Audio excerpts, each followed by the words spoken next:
Odofo yema obibia shalom. Nenso so da foforo Nyankopon de adom yai. Aha St. John's Baptist Church.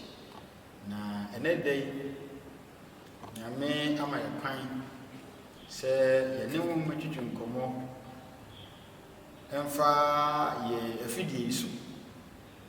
Na yema ho a se ewiase afana mu nyina yetimi eba mo nchen ewo emra etizese enedai ye mene osofo ye apostle Apia Paul na mini bi di dwuman na oye associate pastor ewo asori ha ya sene America kra twam wote yenka efa Easter ho no enedai so dance ro kokra na yebehwe enoma bi a efa ya ware ho se menu mienu nyina yebedi adanse se aware afa ahaw pii ama ensema esisi wo yanim ewo Kristo asafu ensema esisi wo yanim ewo wiase afa na nyina mieti wo radio so ene we bebre ya de a ya na ano ehye kakra nti ene dai ye ba behwe aware nie nti kura na ehu hia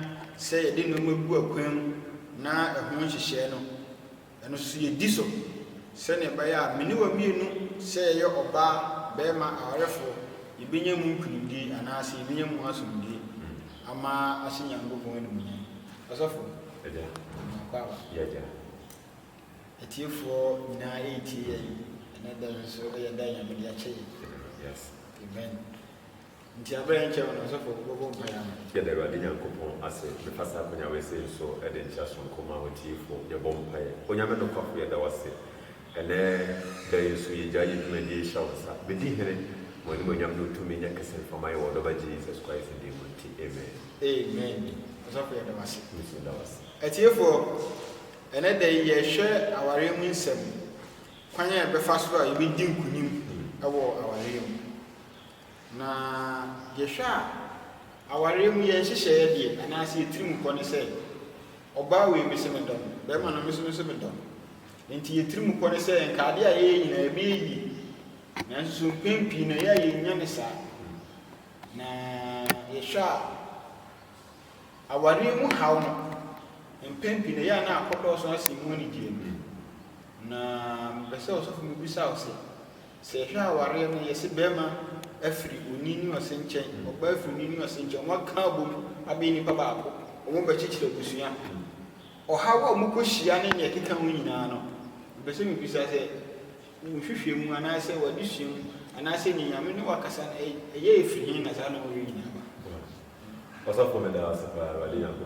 shira no pre ohaw awale ene na monto yetu awale wo no ohawa efiri mu no wahawu na wahawu no so be di efiri ebisa bible ma yeti asese nye ne honam ne moja na ede enya edise nye ne honam ne moja na enya dia ene ne yesa do 40 asese se wahawu bi ebisi wo ya bra bombia then we must also have that mindset say there is an unseen force behind that into a DBC ya bra bombia eye bibi na akoso obonyefu bi na ayede ayesa into kan bible na bible ma yeti asese Matthew chapter 13 the verse 28 Bible say na panukugu gu abalo okoye no so bonyefo no so koye dey ekoye dey there into o kan sembi we say an enemy has done this, so there's an enemy that is behind every challenges, every adversity.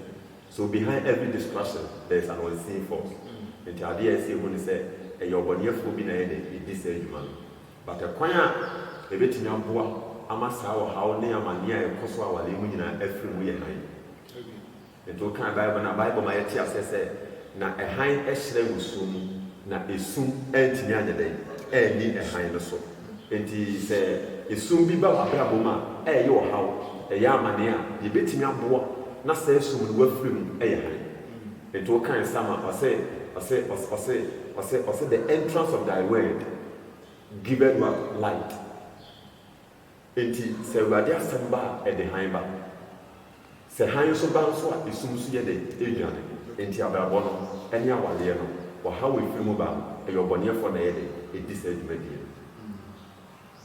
Okay, also for me that was say why no man ni dey akire na empempi no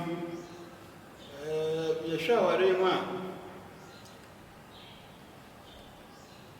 enuma pi timi sisi ade bi kura ho a me de betimi aka say ye ni da ho ana de ba na we he bi abema no wakwa ya ade na mo hawa ba na se suma ba wale mu me we kan say ye bonsam nti eno so abre bia ne yemfa ne sa na so yo ye de ba de nyankopon ase se de wo kan etisa baton se obonyefo ni pe o pewa obeya ade a onfa wa adwene nyede enkoso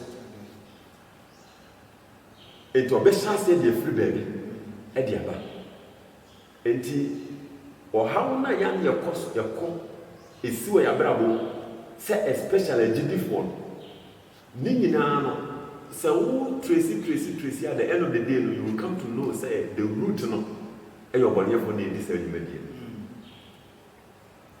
but you want to yan so a wo de gu akwama na se wo tu saa wo de tutu na etu anamo a abadi nyankopon bo wo bai na de wo pese wo hu ene de wo pese wa wa de ye no etimi sisa e de maye but there's always an unseen force behind it. And when they say this thing because we be born in a sort of a bonfire.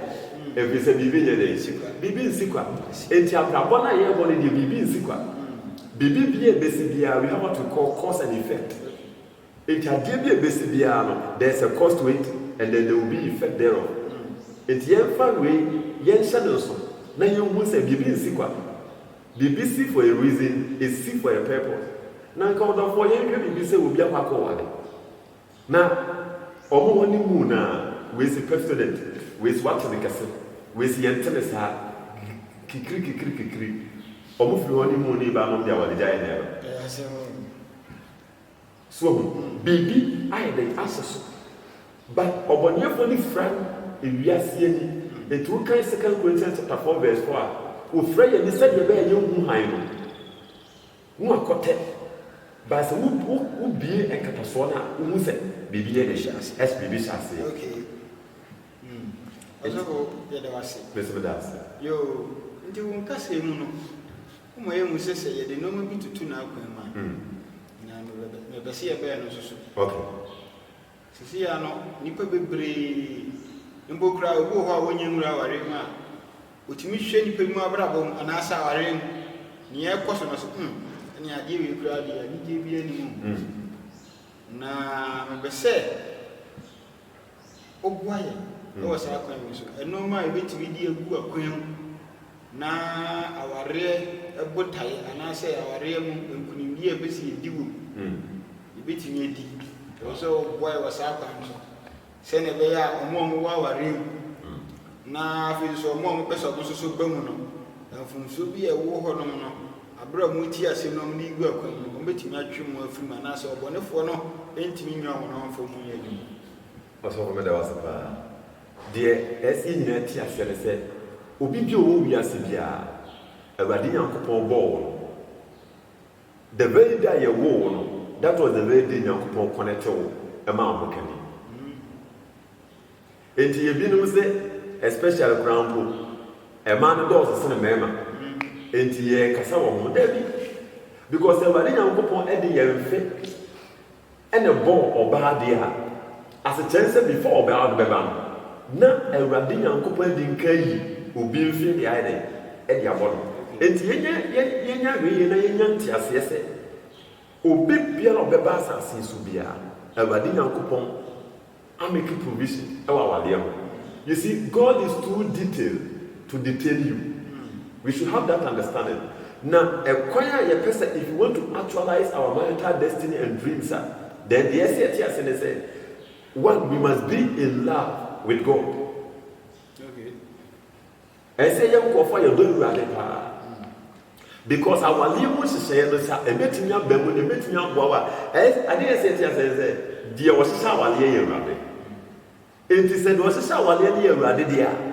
It was 7 million, ye dear, where they ever town. Ye does any power. na ɔno ɔhyehyɛ awaleɛ no ɔboa ama awaleɛ ho anigyeɛ awaleɛ ho nhyira atɔ menu mmienu so enti yɛnhwɛ na yɛnhu sɛ yɛpɛ sɛ yɛawaleɛ yɛ fɛ yɛpɛ sɛ yɛawaleɛ kɔ so deɛ a ɛtwa sɛ menu mmienu yɛbɛ Awurade enti woka Romans chapter 8 the verse 28 na ɔsɛ adeɛ nyinaa bɛdi aboaeɛ na ɛbɛyɛ dɛ ɛbɛwie yie na ɛbɛdi aboaeɛ ɛbɛwie yie a ɛbɛdi aboa wɔn a wɔbɛ Awurade Nyankopɔn enti woka ɔsɛ and we know that all things work together for good to them that love God.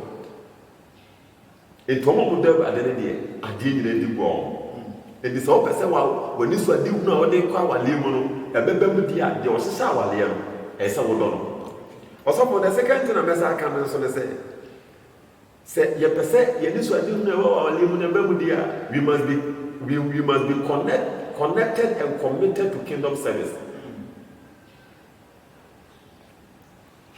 We must be connected and committed to kingdom service.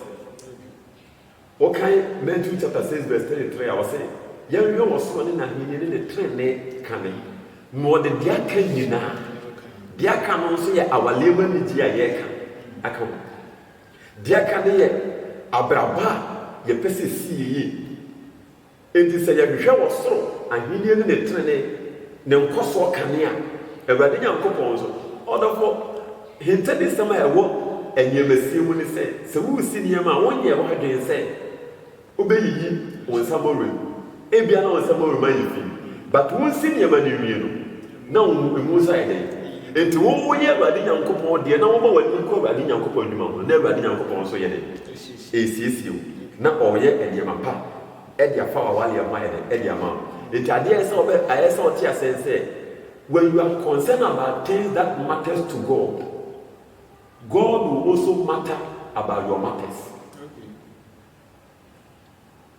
And you may feel Awurade Nyankopɔn say you are dinyadeɛ wo nso nyɛma bɛyɛ Awurade dinyadeɛ. If you have time for God, He also have time for you. Na yɛnsan hwɛ ne yɛhu sɛ yɛbɛnya gyidie sɛ wo deɛ ɔwale a ɔwale bɛkɔ so. Ɛmfa ho mekae sɛ ɔsɔfo bɛkɔ akɔwale na obi nsɛm bi a wɔka wotu sɛ ano ɔhye ne experience a ɔhyɛ nia no kyerɛ sɛ ɛbɔ mu ne kasa no ɛbɔ mu from awaleɛ ho ba gyidie nti Awurade Nyankopɔn ama nkonimdie ayɛ ne ma deɛ enti deɛ woyia ɛwɔ abrabɔ a wɔbɔ ne awaleɛ ho akɔnto apɛ sɛ wotu yɛ gyidie ba adeɛ nyinaa bɛtiɛ adi aboa yɛn ne baby ye enti yenye gyidie sɛ ebi sɛ wabusua mu wɔ bo obi antia anwale mpo a wo bɛwale wabusua mu wɔ sɛ yɛ wo ansan ya wale a kato ho sɛ wo de wo bɛwale ansan wa wo awo ma na gyidie sɛ wo de awo bɛba gyidie tini ade nya because Bible sɛ obi ni gyidie a wontumi nsa Awurade Nyankopɔn ani ɛma ne nye yi wɔno nso a wɔhyira na wɔn no ɔhyehyɛ awaleɛ no sɛ wɔdi gyidie wɔ ne mu a wawaleɛ ntumi nyina enti mfa ho ne awaleɛ emu wɔ ha mfa ho ne abrabɔ a amanfoɔ bɔ wɔn awaleɛ mu ama ne di hu bi ato so wɔn gyidie a wɔn so ade hu ɛbɛbɛm ɛde ayɛ ɔdɔfoɔ saa nso ana yɛpɛ sɛ yɛawaleɛ deɛ yɛpɛ sɛ yɛhu no ɛne ɛkwan yɛpɛ sɛ yɛawaleɛ kɔ so no ɛbɛbɛm a ɛsɛ yɛyi ahomaso afiri yɛbrabɔ onum sɛ awaleɛ nyɛ me wowei m'anyini siri wei my academic qualification is more than you or you are below me awaleɛ nyɛ class system because kan Bible na Proverbs chapter 16 the verse 18 was say pride goeth before destruction and a naughty spirit before a fall so bɛbɛ biara ahomaso bɛwura biara wobɛbɛra sɛ sɛ wode ahomaso wura awaleɛ mu meso sene meyere weyesi a ɛma awaleɛ no emu anigye uhu sɛ wabrabɔ no wɔ so sene wɔ yere a ɛma anigye a ɛsɛ wonya wɔ yere ho no wɔn nsɛntumi nyɛ dɛ ɛnka saa nso ana wɔkan Proverbs chapter 15 the verse 33 I said the fear of the Lord is the instruction of wisdom. I say before honor is humility. Before honor is humility. And to be piano, be to have bread and once in biara. ɛwɔ awale mu bia na wale yɛ bɛkɔ so na braba a ɔto ne nsusuye a wɔpɛ sɛ ɛbɛm wɔ na wale mu no Awurade Nyankopɔn nam so ɛbɛma na yɛ ne abɛm ɛde ama yɛ ɛde ɔsɔfo sɛ obisa me a me de mɛka ɛde afa ho te sɛ wɔpɛ sɛ wale yɛ wowɔ adisuade hunu bi a wode saa anamontuo yi adwuma no Awurade Nyankopɔn bɛhyɛ sɔfo yɛ da wase wɛsɛ da wase paa na yɛhwɛ ɛnɛ atiefoɔ yɛde sua no yɛbutayɛ paa yɛhwɛ sɛ awareɛ bɛkɔ sɛnea yɛka ɛwɔ mu sɛ wɔsi di kan hwɛ akristofoɔ deɛ nanso so no asan sɛ Nyankopɔn asoma wiase anaasɛ wiase afa no nyinaa mu nti no na ɛho akɔhia sɛ yɛhwɛ ɛfiri afa ne afa nyinaa na ɔsɔfo yɛhwɛ nhyehyɛ yi a wode gu akwan mu yi a na wode Nyame asɛm ɛtoto mu yi a ɛduru baabi koraa nkurɔfoɔ tumi ka yɛatete a menim sɛ wɔte bibi a sɛ wobɛtumi ka sɛ wiasefoɔ awareɛ ɛkɔ so sɛ yɛ Kristofoɔ awareɛ na ɔsoso sɛ na nso mu no ɔsɔfo mede wasa paa ba ɛnyɛ nokorɛ saa ɛnyɛ nokorɛ sɛ ewiasefoɔ awareɛ kɔ so ɛsena Kristofoɔ awareɛ ɛyɛ ana ɛyɛ adwenkyerɛ ana with the sample when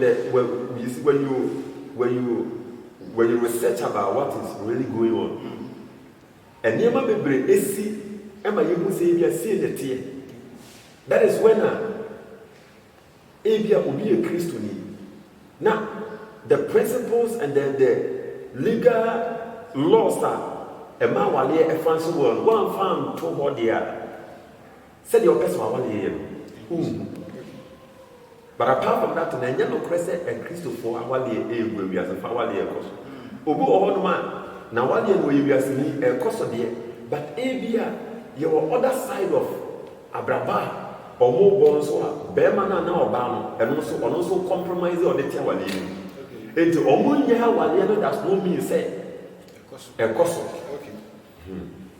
yɛwɔ sɔfo yɛda wase yɛwɔ nti atiefoɔ sɛ nsɛm no ɛyɛ ɛkokɔ so no wonya sɛ wawareɛ no wode ne wofapem no bɛsi Yesu Kristo so nti there is no way sɛne ɔsɔfo akyɛkyɛm no sɛ wobɛtumi aga sɛ ewiasefoɔ awareɛ kɔ so sen Kristofoɔ awareɛ sɛ wohu sɛ ɔyɛ Kristoni no awareɛ nkɔ so deɛ a na neɛ dɛ sɛ kɔhyɛ ma Okristo yɛ no a woyɛ no na ne asɛm ho ne ɛwɔ sɛ ɔnyina wohwɛ ne yie because ɛhan asɛm ɛkan no ɛhan no deɛ ɛnya tɔɔ so na ade ware deɛ a ɛwɔ sɛ biribiaa da na akwan so na hyɛ Nyankopɔn mu ɔsɔfo yɛda wase na aberɛ a ɛnkyɛ pii yɛde yɛdwumadie no bɛbɛ na ɛwieɛ na atiefoɔ a bɛyi nso mobɛtumi de mo comment no aba na adeɛ biara a wopɛ sɛ wonya ho mmuayɛ fa sɛ wodi nkonim aware mu no wobɛtumi de aba na yɛsan so asrɛ sɛ monhyɛ yɛmu hwɛ yi monhyɛ na sɛdeɛ ɛbɛyɛ a mo nuanom a ɔmabɔ ahwete wiase afa no nyinaa so ɔmbɛtumi ahu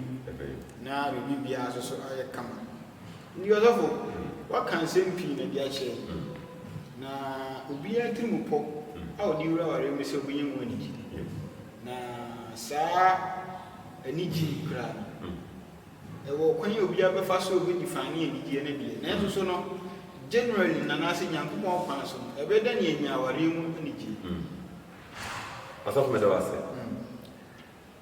yɛnya aware mu anigyeɛ no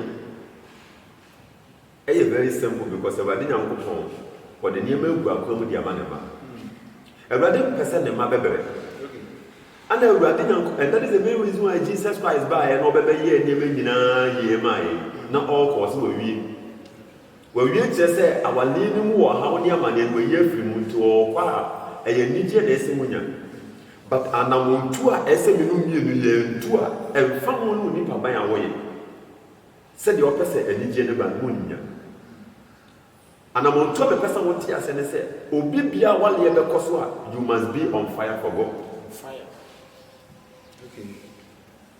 Both partners must be on fire for God because awaleɛ ni mu no ma nyamesuro ama awaleɛ ni mu a ɔbɔneɛfo no bɛbɔ awura mu ɔbɛdua nneɛma bɔne ɛbɛbɔ ma nyini wonhu deɛ ɛsɛ wotu nti nnipa bebree compromise wɔ awaleɛ mu all because ebia the man is on fire for God but the woman is not obi nso wɔ hɔ nom a the woman is on fire for God, but the man is not.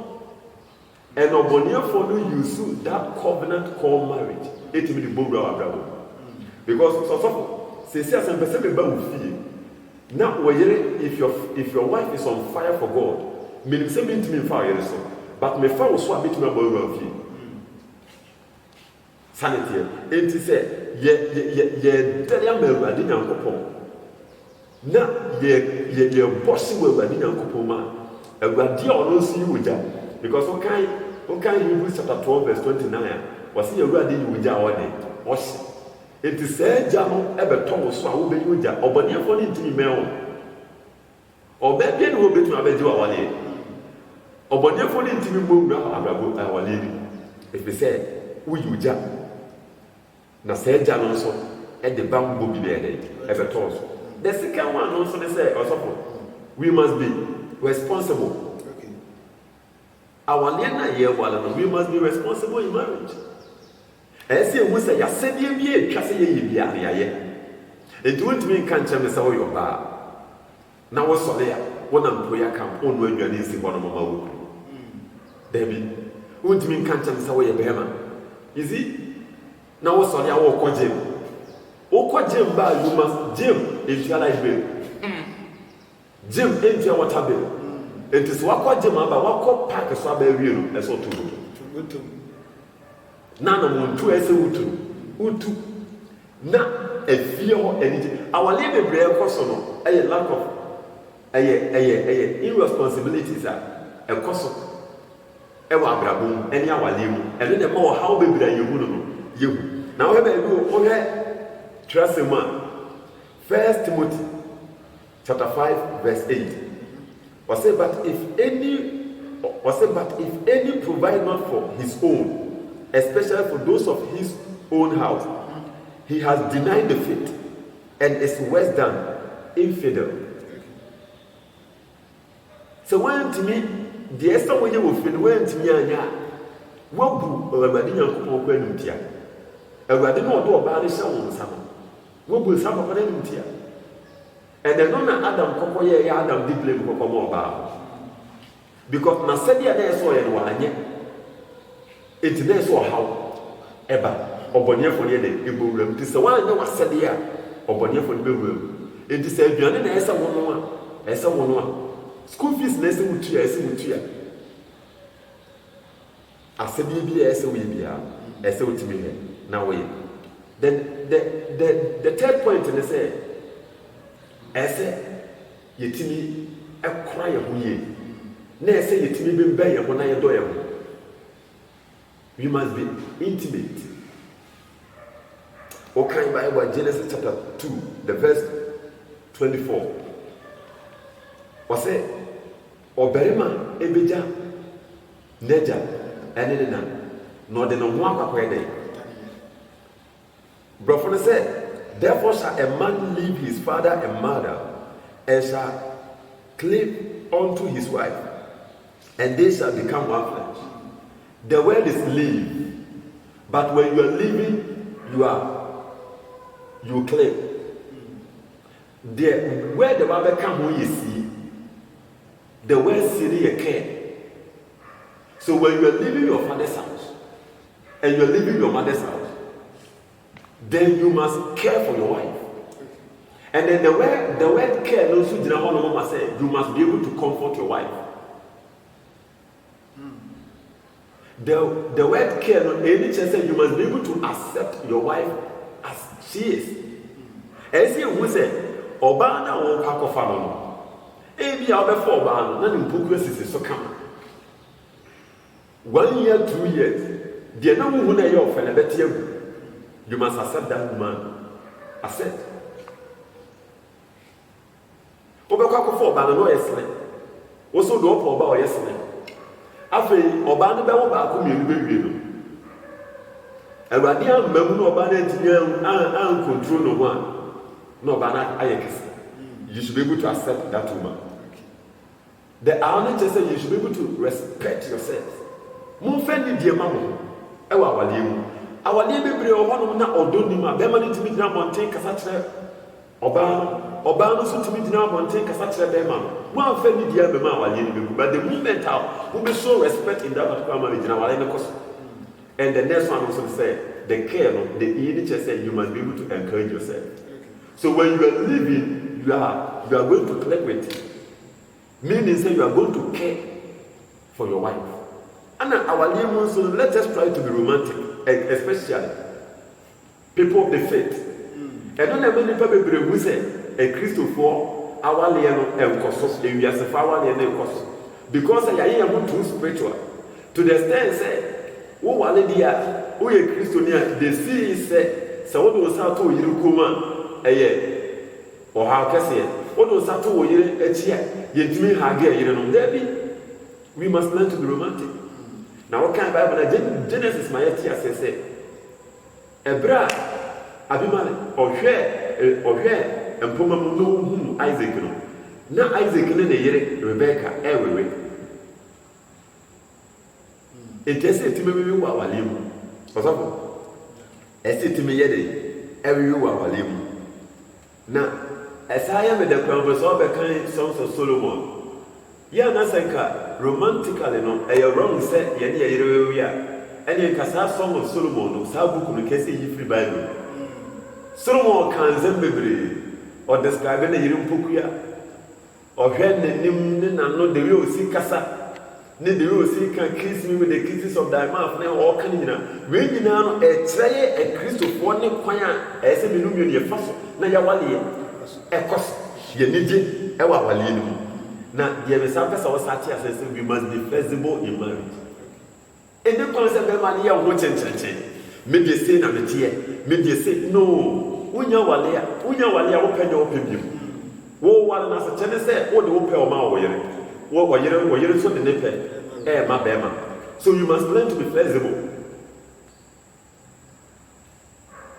ye ba so de be hyew kom be e be kenya me asa ba yo kofia wo nye sofo na ye ni mu no wo kofia wo yo bi kunu wo yo bi yere enti the moment I be kofia no se na wo ya apostle wo ya bishop e wa so dem a wo kofia wo ya Paul wo ya sofa wo ya mankwa so you should be able to be allow yourself to be accessible. You should be flexible and you consider your change me de say na metie de do wale ase na metie nim biem me de say na me pen o wale ase na me pen nim biem sa ana na ye de sa na mo we etna Ewali Nyankopon ebe ma ya wale akoso. Okan Proverbs chapter 4 verse 18 was about the path of the just is as a shining light that shineth more and more unto a perfect day.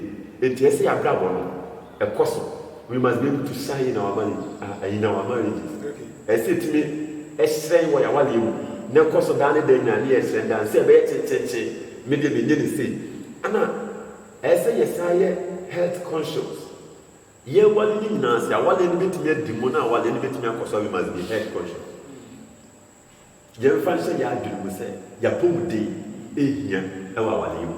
So we should be careful of what we will eat and how you eat. Because when you say kunu on pe oba wo so a e so hwe odidi yi. When you say wo yere so on pe be ma wo so a e so hwe odidi yi. Say the be ya emfa waliem wo hawo emma. It say ye hwe ya pomde exercise na say ya. Exercise. Bible permit okay 1 Timothy chapter 4 verse 8 was the body exercise profit a little. And to Paul Grandpo catch Timothy as someone will come here and say exercise. Ya put din here. Then come back the bia we sisi. The bia was or better honor baby 8 me dwane because then you are their wallet tata. Yale the bia be yaliu Debbie. We must be head conscious. And we must also be transparent. As of our living below Horma or Bema Nipiti Yibi, no banini. Minimum Wali or Bema Nisi. I can't cross our borders. Or Bandin Pony baby are brought in the war. Nimpo, who die cry. Nikuyede is busanho se bibi to ena o ma no yere e de na obey e bi koso a obi wale otoprot wa ma ne yere owu ya tire na nsa na yehu se be ma no atoprot o mo de court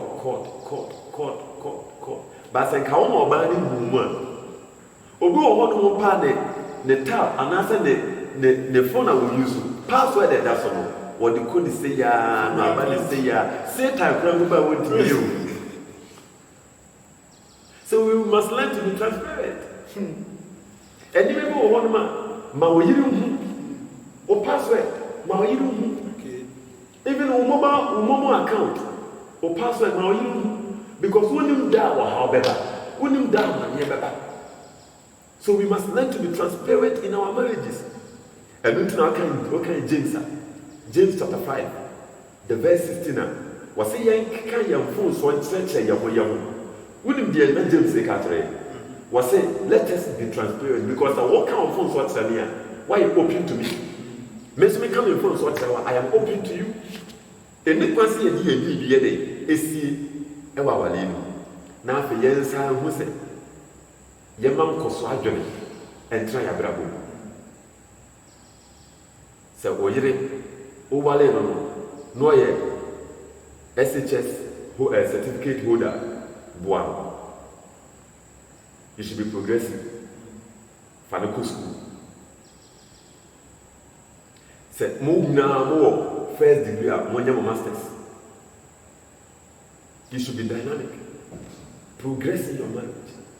Monfra do mun kwadom montoto niema na wale na nkoso me ogidi sese de saa niema we nyina akoso awale ni betumpo na afenso yensa entie wise counsel my advice will be say oba na se bema wadamfo abusuemu wa how woman such a person you don't be friends with such a person. Especially say you wale for na wadam for baby one ni kunu wo ha ma you don't need to get closer to that person and so much you solve on our issue and it will automatically affect you. Sure. Because so can some of them can kunu what you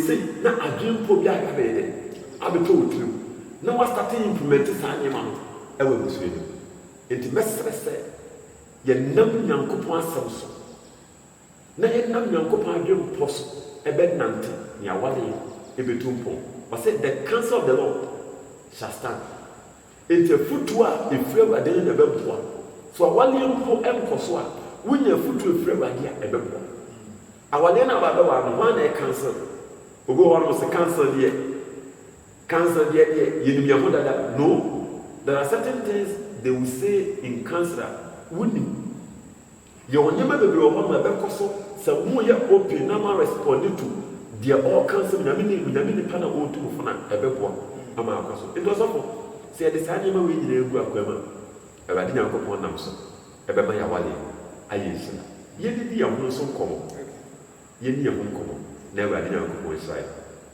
etina de mo kan ozo for ye da wase yo etiefo enyo pi na nyame na kwaso akache efa aware ho na ne yesa sisu dua ne se Kristo som aware na se wode wo ho bonya popo na so na se bonante no be mo aware akoso asem no ni tie no de anya din se wode be ye adwuma nti ebrenya na nyame asem wo ho nkoan na wo man ya dom no na wo man ya hode na nkwa wo ho nkoan ade de asem no bebre wo na ne aka no se wo so de betu ana ho na abre di dwuma die kwa wi no be se wa nkasa se wa ware a wo hwe wa ware abre Yankopon kra wa dom a se lockdown nti no yire wo ho yi mo betimi atena se na ma hwehwem wa nkasa ma bra bom na se nsem anyame enam na kwaso akan ma pensen hu na mode no ma agugu akwam se ne be ya beboa nti dwuma die no ebebe na wi ya no mini oso ko wo nsim ba ko yenu bia du twatoa yɛde Awurade Nyankopɔn ase deɛ mɛka kyerɛ tiefoɔ nyinaa ne sɛ Awurade Nyankopɔn na ɔhyehyɛ awareɛ no yɛmfa yɛn ho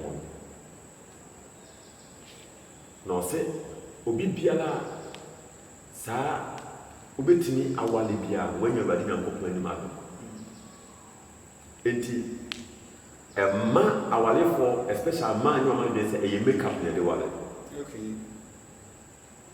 ɛnyɛ makeup ana ɛnyɛ catwalk ana ɛde wale but yɛnkɔnɛte yɛn ho ma Awurade yɛmfa yɛn ho ma Awurade na yɛmfa yɛwaleɛ no ɛnsi Awurade Nyankopɔn ɛso yɛmma Awurade abrɛm obi wɔ hɔ nom a ɛyɛ sɛ wote asɛ sɛ deɛ wode mpaebɔ gye yɛde mpaebɔ na kora enti deɛ wo pa awaleɛ na waba asɔle a nyame ayɛ adom wanya bɛrima no wanya ɔbaa anamontuo na wotu na ɛma biribi tete wo ne Awurade Nyankopɔn ɛdɔnta yɛntoto yɛ nneɛma yie na Awurade bɛhyira yɛ ama yɛawaleɛ akɔ so na ɔno a ɔhyehyɛ yɛawaleɛ no nso ne nhyira ne ne bammɔ ayɛ kɛse ɛwɔ yɛ so Awurade nhyira yɛ Awurade nhyira yɛ ɔsɔfo yɛda wase bebree yɛnso da wase paa atiefoɔ ɛnɛma pii ɛne yɛate na ne yɛgu so aka yɛ nyinaa ho wɔ mpaebɔ mu no sɛ nsɛm yi sei yɛbɛtumi de atu anammɔn na ɔdɔfoɔ mekɔ so aka wɔ sɛ ɛyɛ St. John Baptist Church foɔ ɛna woni yɛn ɛdi saa adwuma anaasɛ wote yɛn kan St. John Baptist Church yɛwɔ Kumase Brema West na yɛhyɛ Ghana Baptist Convention ase enti sɛnea Ghana Baptist Convention nsafo mu twa ahyia wɔ Ghana man mu nyinaa yɛ wɔ mu no saa bɛpɛ ne yɛ no na mmerɛ a ɛwɔ mu yi mene mmienu nyinaa anim sɛ ɛyɛ mmerɛ a ɛmu adeɛ nanso no abere nyinaa yɛkaaka yɛ ho sɛ bia Nyankopɔn de ato akoma so sɛ nyame adwuma a yɛyɛ anaasɛ nneɛma a ɛdi agu akwan mu no bɛboa na biribiara ɛnkɔ so deɛ a ɔmɔden numbers a de tu dwa yi wɔtumi afrɛ na waboa yɛ anaasɛ wone yɛdi nkitaho ɛwɔ kwan biara so ebi kura futusɛm baako mmienu bi na ahwehwɛ ɛfɔ areɛ ho anaasɛ biribi a ɛwɔ abrabɔ mu a nyame adom tie bɛtumi aboa nti ɛyɛ papa Reverend A.A. Dete medi kan de number no ato bia bibia na ɛyɛ papa associate pastor so no so number no so medi ato bia nti sɛ wopɛ sɛ ɔne Reverend A.A. Dete kasa bɔmmɔden a sɛ wobɛfrɛ saa number wei 0244 52 5958 mesi so biem 0244 52 5958 sɛ wopɛ sɛ woboa yɛn anaasɛ wopɛ sɛ wone di nkitaho biara hɔ bi da so a wotumi afrɛ m na biribi biara so so ayɛ nkonimdie de ama wo ne Nyankopɔn tiri mu bɔ nso so abɔ mu ama wo sɛ wopɛ sɛ wone ɛyɛ Apostle Paul so kasa a ne number no so so yɛ 0245 004898 ɛsɛn so biem 0245 004898 ɛno nso so ɛyɛ ne number enti mmerɛ nso so nyame ama wɔ kwanya na wate saa nsɛmde yi no ɔmɔden sɛ onua bi a ɔte baabi ɔno nso so bɛte bi aberɛ a wɔhyɛ na ɔsɔfo wowɔ nkurɔfoɔ bi a bɛ sɛ ɔkyerɛ ɔmo anaa sɛ asɛ bi yɛde Awurade Nyankopɔn ase bio mede nkyia soronko ɛma yɛsɔfo panyini bɛbɛ na kɔsi Achampɔn Dwetɛ saa nso na obi bi a ɔtie yie na ɔhwɛ saa mmerɛ nso Awurade Nyankopɔn hyira no bɛho kani nso ɔsɔfo Maame Jennifer Awurade Nyankopɔn ɛnhyɛ obi bia na on 22nd of this month Awurade Nyankopɔn ayɛ adom Awurade ɛma mehyia bɛho kani no yɛbɛ abɛdi 3 years anniversary nti yɛde Awurade nso ase ɛwɔ ne bammɔ ɛne ne hwɛ so pa ne nhyira a ɔde ahyira yɛ ɛwɛ awaleɛ ɛde obi biara ase ɛne yɛyɛ mamaware so yɛda atiefoɔ yɛgu so a ɛserɛ de afiri Awurade Nyankopɔn hɔ de ama sɛ ɔnkɔ so ankae wo na mmerɛ mu te sei no ɔmfa n'asomdie ntue nyinaa yɛ so na dwumadie no yɛde Nyankopɔn na hyɛ aseɛ ɛbɛsan yɛ ne wie na yɛde mu adi nkra Me you may be much a friend among encouragement. Mr. St. John Baptist Church. In Tigerma, a year or so before, a sign about Piaman. Now, Pioneer, order for your bomb fire. Onyame no kwa for your dawasi. And that day, I will adom sonkoa what the adom ye. Your bomb fire edawase, I will numa sama, onam yeso, and yamawoma. Yes, re, obi biala, or she and him say, Obinyana Mokani, about the connecting. I will Jesus Christ deal. Obi biala so na wale ato or how a mani bi aba wale ma wo han enshren wo ma wale mu mesre wo bambo de ma wo ma mesre wo tumi de ma wo ma obi ehwe ye na ya libi da ne so a ya le safo no wawurade ayale sanya wo ma de e wo Yesu Kristo die mu de all power wo dom ne bi de wo da manie bi mu yini firi mu awurade ma wo nsira ene wo tumi nya kese ma wo ma ye da wase nkunum difo no wawurade se wadi nkunum ama ye no ama ye ya wale ye aye krabehwe. Our Jesus Christ, amen.